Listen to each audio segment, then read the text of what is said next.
నెల్లూరు జిల్లా సైదాపురం నూతన తహసీల్దార్గా సోమవారం ఉదయం ఈ రమాదేవి బాధ్యతలు స్వీకరించారు. ఈ సందర్భంగా ఆమె మీడియాతో మాట్లాడుతూ కొడవలూరు మండలంలోని తహసీల్దార్గా విధులు నిర్వహిస్తూ సార్వత్రిక ఎన్నికల విధుల్లో భాగంగా బదిలీపై గుంటూరు జిల్లా చేబ్రోలు మండలంలోని తహసీల్దార్గా అక్కడ విధులను నిర్వహిస్తున్నట్లుగా అక్కడి నుంచి బదిలీలోని నెల్లూరు కలెక్టర్ కార్యాలయంలో రిపోర్ట్ చేసి నివాసంలోని సోదరుడి అనారోగ్యంతో సెలవులో ఉండడం తిరిగి రిపోర్ట్ చేశాక సైదాపురం తహసీల్దార్ కార్యాలయానికి బదిలీపై వచ్చినట్లుగా తెలిపారు.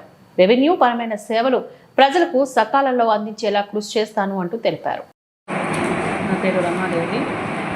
నేను ఎలక్షన్ నిమిత్తం గుంటూరు జిల్లా చేబ్రోలు మండలంలో తహసీల్దార్గా విధులు నిర్వహించి నెల్లూరు జిల్లాకి మళ్ళా తిరిగి వచ్చిన సందర్భంలో ఒక అనివార్య కారణాల వల్ల మా ఇంట్లో పరిస్థితుల వల్ల ఒక 2 నెలల సెలవులో ఉండాల్సి వచ్చింది. తర్వాత సైదాపురం తహసీల్దార్గా ఈరోజు జాయిన్ అయ్యాను.